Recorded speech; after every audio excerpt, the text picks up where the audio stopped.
Yo, what is up everyone? I'm back again with another review. Today we'll be reviewing the Incott G23 V2. Now, just a quick disclaimer, this mouse was sent out to me by Mechkeys and Incott, but of course, that doesn't affect my thoughts and opinions for this review. Now to start things off, let's take a look what's inside the box. So over here you have your box for your Incott G23 V2. You have some extra PTFE skates, which has this weird texture to it, as you can see. It's kind of similar, or like somewhat similar to the skates that are used on the T-Evolution Terra, but I haven't really tried it yet, so I can't really say. You also have these grip tapes, which has this really cool zebra design. They're pretty nice, pretty grippy in my opinion, and overall I do like them. Your user manual, your USB Type A to USB Type C cable, as well as your 1K Hz receiver. Now, the build quality on my G23 V2 is actually pretty decent in my opinion. I haven't had any issues with creaking, flexing, or rattling inside the mouse, but there is a little bit of wobbling on the mouse 1 and mouse 2 buttons, but it doesn't really affect me that much in game, so I don't really mind it. And overall, I think that the build quality on this mouse is pretty solid and pretty good. Now looking at the bottom layout, over here on the left side you have your on and off button, as well as your polling rate option, because over here on the right side you have your DPI and polling rate. You can adjust it, so if you flick it down, you can adjust your polling rate on the right side over here. If we look into the software, which is the web-based software for the Incott mice, like I said, we have the polling rate option set on the mouse right now. So if I click this button, if you see over here, it will change the polling rate of the mouse. So if we click it, as you can see, it changes to 125 and then to 250 Hz, 500, and then back to 1000 Hz. And over here on the top and bottom area, you have your full-size skates, as well as your sensor skate over here at the middle. The skates on the Incott G23 V2 actually looks quite similar, in my opinion, to the ES21 Pro here from ROM. I don't know if you can see it on camera, but they do look fairly similar in my opinion, but the feel is very different. I think that the ES21 Pro skates over here feel much slower compared to the skates on the Incott G23. I'm not sure if it's because the skates on this have been worn out or have been broken into much more compared to the Incott G23. This mouse I've only used for about a week, so there's definitely difference between the two in terms of usage. But if I remember correctly, the skates on the G23 V2 is quite similar to Lamzu skates. Now, I wouldn't have known this if not for Zach. I've watched his review and he mentioned that the skates on the G23 is quite similar to Lamzu skates, and I used to have a Lamzu Maya X which I traded in for a OP1W4K, but if I remember correctly, the skates on that mouse does look and feel quite similar to the skates that are used on the Incott G23, where it's quite fast and pretty smooth in my opinion, and I'm just really surprised on how good the skates are on the Incott G23, and I really enjoy using the skates on this mouse, and I pretty much don't think that there's a need to change the skates on this mouse. So overall, a really good job from Incott for using these types of skates on the Incott G23 V2. Now, the coating on the G23 V2 is honestly not my favorite. I wouldn't say that it's completely awful, but I also wouldn't say that it's really good. I'd say that it's quite decent for most people, but for me, I didn't really enjoy the coating on this mouse. It does still get pretty grippy when your hands get slightly warm and moist, but once they start getting more moist or more clammy, it starts to get very slippery. It doesn't really absorb the moisture on your hands as much as compared to more or better rubberized coatings out there. For example, the Endgame Gear coating or like the Viper's coating. But it's definitely not bad. For most people, I don't think that it's necessary to use the grip tapes, but for me, or for people like me that sweat a lot when gaming, then I suggest using the included grip tapes. I think the included grip tapes are very nice and very grippy. I'm not entirely sure though if the grip tapes absorb moisture as well as like some other grips out there, but I do think that they're still nice and grippy and can give you a decent amount of grip in my opinion. Now, as for the performance on the Incott G23 V2, I don't really think that it's the best out there when it comes to their sensor implementation, but it's also not the worst. I've had worse experiences when it comes to other 3395 implementations, but on the G23 it's really not that bad. I don't think that it's endgame gear level of implementation, but in my opinion it doesn't really feel all that great. I've had some experiences of a bit of like delay when it comes to my inputs, and just overall doesn't really feel all that great. And one more key thing to notice is that if we look over here on the software again, if you go to performance and then over here on the debound setting, I currently have it set on 8 milliseconds, and when I slam the mouse down, it doesn't really, over here I have the CPS check, which is a click test for your mouse, and it doesn't really have any issues. As you can see, I'm currently slamming the mouse, but once I start going down, for example here, I go down to 7 milliseconds and I start slam clicking, as you can see, it starts to slam click, but it doesn't slam click as much. As you can see over here, it does go up in numbers, but it doesn't really slam click as much. I'd say it's pretty much occasionally. As you can see, it got up again to 5 clicks now. Let's just reset this. But once we go down to 6 milliseconds, as you can see, every time I slam it, it pretty much just starts clicking, and it pretty much gets worse and worse the more you go down. As you can see over here at 3 milliseconds, it starts slam clicking on every single time I slam it. And over here, especially when it comes to 0 milliseconds, if we reset this, I'm not touching the clicks or the side buttons, by the way. So let's just start slamming it down. As you can see, it starts clicking every time I slam it down. It actually slam clicks on both mouse 1 and mouse 2, so do be aware that it does slam click whenever you set your debounce time lower than 8 milliseconds. I'd say 7 milliseconds is doable, maybe 6 if you don't really slam the mouse all that hard, but 8 milliseconds is pretty much the sweet spot in my opinion. But even then, I don't really think that having 8 milliseconds as a debounce time is all that great.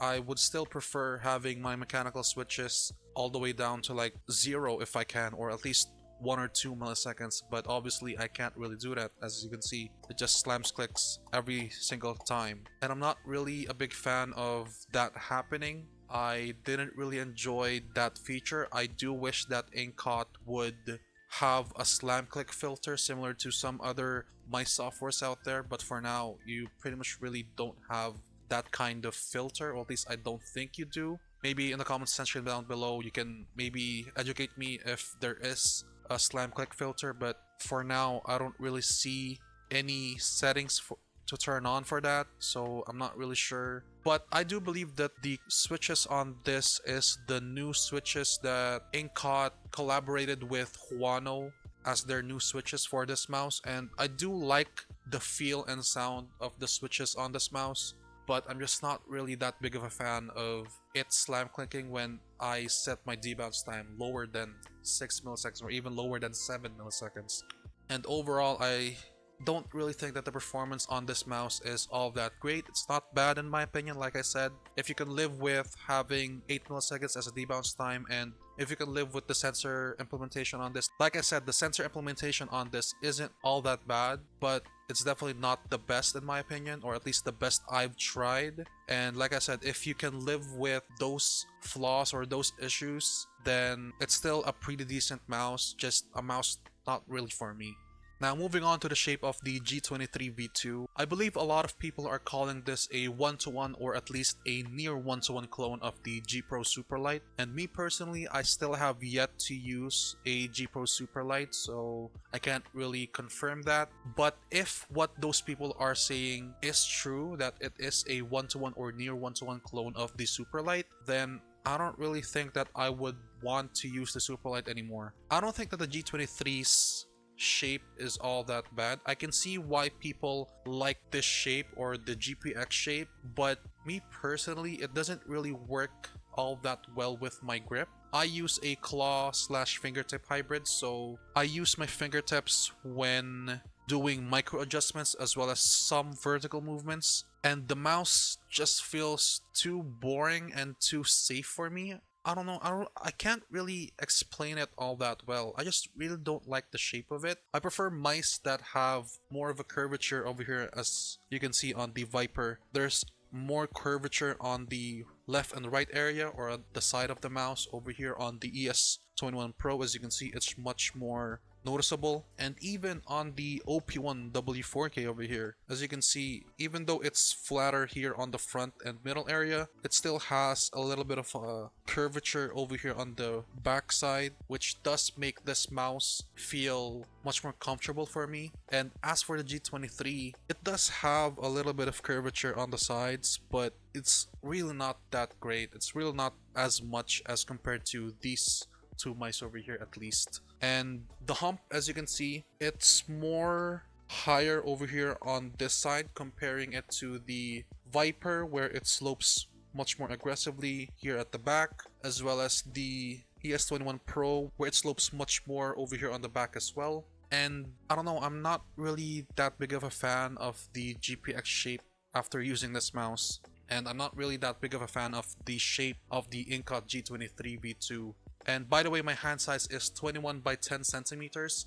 And even though my hand size is big, it just doesn't really feel that exciting to me. It just feels quite boring and quite potatoey, as a lot of people are actually saying about the GPX shape. And I don't really mind it. I can still use it, but I don't think that it's going to be a mouse that I will frequently go back into using. I do understand what other people are saying when it comes to the GPX shape, or at least the Incott G23 shape, where it is nice and comfortable. And if I do a palm or claw, like a proper claw grip on this mouse, it does feel pretty nice and comfortable. But for my preference and for my grip style, it doesn't really fit all that well. But I would say that the length on this is a little bit better compared to the Viper, since the length on the Viper is slightly longer compared to the Incott G23, so I do like that. And the height also still feels real nice and comfortable. It's just that the sides, man, the sides doesn't really feel that great for me. And even here on like the back hump, like the back hump, the rear back hump, it's just not it for me. And overall, like I said, I'm not really that big of a fan of the shape, but I can definitely see why people like the Incott G23 or the GPX shape after using this mouse. Now, looking into Elo Shapes over here, as you can see, we have the Incott G23 V2, as well as the GPX Superlight 2 with the Viper V3 Pro and the Endgame Gear OP1W 4K, so that I can just show you guys what I'm talking about over here. So if we do look at it, we have the G23 V2 and the Superlight first. So they, as you can see, they definitely look quite similar. That's why I really don't think that I would want to try the GPX after trying out the G23 V2, just because they definitely look quite similar. As you can see, maybe, just maybe, the GPX is much different or slightly different than the G23. Maybe it's much more comfortable, but right now it's not really a shape that I am eager or keen to trying out. But as you can see, the dimensions are quite similar. We have 126 by 64 by 40 millimeters in length, width, and height, and weighing at 47 grams compared to the GPX2, which is at 125 millimeters by 64 by 40 millimeters in length, width, and height, and is weighing at 60 grams. So weight-wise, it definitely is very, very nice, very, very good.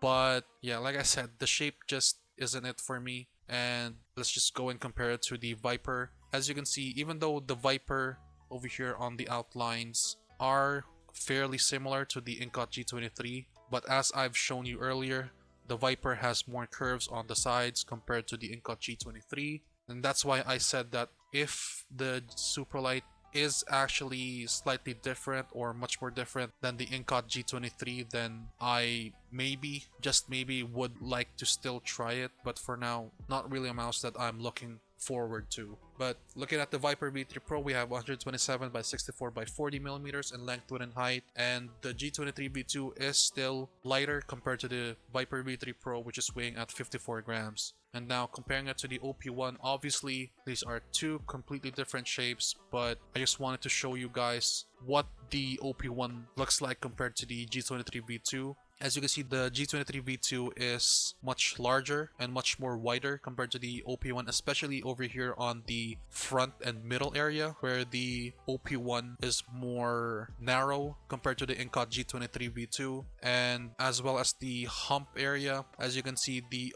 OP1 is much more lower on the front area compared to the front area of the G23 V2, and the hump as well, as you can see, is much different compared to both of the mice. And then I also wanted to add in the original G23.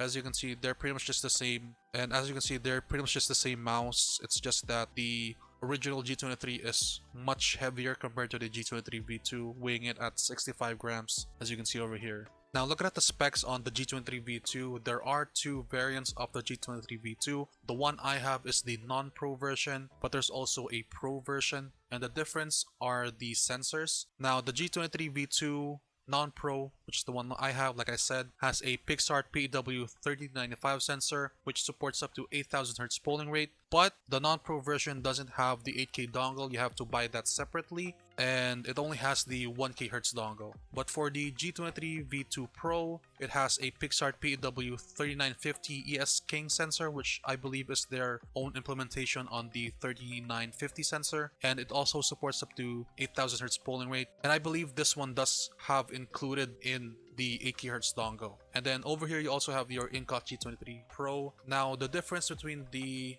V1 and the V2 is pretty much just the weight, as well as the feature of the original G23 having hot swappable switches, whereas the G23 V2 doesn't have that feature anymore, which kind of sucks in my opinion, but it's okay, it doesn't really matter. I still think that the G23 V2 is still slightly better compared to the G23 Pro because of the weight, but in terms of specs, they're pretty much just similar to one another. And if we actually look at the original G23 non-pro version, as you can see, the sensor is also pretty much similar to the non-pro of the G23 V2, and it's just pretty much the weight and the feature of not having the hot swappable switches on the V2. Now, the Incott G23 V2 also has three colorways: a black one, the white one, which is the one I have, as well as this really nice and really cool looking teal version, or the blue version. Now, the differences between the three is that the black and white version only has one set of skates compared to the G23 V2 teal version, or the blue version, which has three different styles of skates included in the box. And if you watch Zach's video on the G23 V2, he states there that he has three different styles of skates for his version of the G23. He also, I believe, has the non-pro version, which is similar to mine, but like I said, the differences are the inclusions. And I think in terms of the other stuff over here, as you can see, the grip tapes as well as the cable and the dongle or the receiver, they're pretty much just the same as to any of the other variants. Like I said, the only difference would be the included skates.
Now, should you buy the Incott G23 V2? Now, like I said, if you're pretty much the same as me, where you prefer mice that have a good performance as well as a good comfortable shape, then I don't really think that the G23 V2 is that good of a mouse. It's decent, like I said, but it's not the best, obviously, especially with the issues that I've said on this review, especially on the slam clicking, where once the debound setting goes down to 7 milliseconds, or especially when it goes down lower than 6 milliseconds, it starts to just slam click every single time on both mouse 1 and mouse 2, as well as the sensor implementation not being the best and the shape not being that comfortable for me and my hand size and my style of grip. But if you are coming from a G Pro X Superlight or just wanting to find a good budget GPX like mouse, then I still suggest trying out the Incott G23 V2. It's, like I said, not really that bad of a mouse. It's still pretty decent for its price especially, and overall not really that bad of a mouse, but definitely not a mouse that I would consider going back into trying out anytime soon. Anyways, that's pretty much it for my review of the Incott G23 V2. I'll make sure to leave a link down in the description below to where you can get this mouse, as well as to a link to Zach's video on his review on the Incott G23 V2, since I've pretty much mentioned him a couple of times on this review of mine. And I'll also leave a link in the description below to my other affiliates and discount codes for other brands. And if you guys enjoyed this review, make sure to leave a like and subscribe to my channel. It helps a lot with the channel and for me to be able to make more videos like this for you guys. And I'll also leave a link to my socials. Links to those will be down in the description below as well. And that's pretty much it. Thank you guys so much for watching, and I'll see you in my next video.